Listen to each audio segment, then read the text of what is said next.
Pendant la troisième conférence des Nations Unies sur les océans qui s'ouvre lundi, la ratification du traité sur la haute mer, approuvé par 32 pays sur les 60 requis pour sa mise en vigueur, sera à l'ordre du jour. Adoptée en 2023, cette convention permettrait pour la première fois d'établir des zones marines protégées dans les eaux internationales qui couvrent près des 2 tiers de l'océan et sont en grande partie non gouvernées.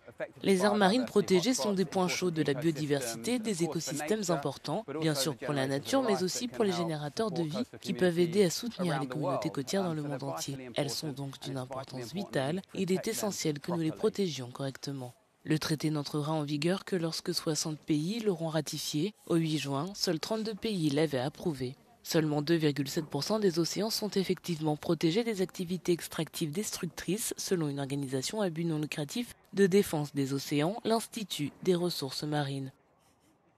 Le traité sur la haute mer est essentiel pour garantir la protection de la biodiversité dans l'océan qui couvre la moitié de la planète. Il n'existe aucune loi qui nous donne cette possibilité et nous sommes actuellement au milieu d'une crise de la biodiversité et du climat et nous devons absolument protéger l'océan pour pouvoir faire face à ces crises. L'océan joue un rôle essentiel dans la stabilisation du climat de la Terre et le maintien de la vie. Il produit 50% de l'oxygène que nous respirons, absorbe environ 30% des émissions de dioxyde de carbone et capte plus de 90% de l'excès de chaleur provoqué par ces émissions.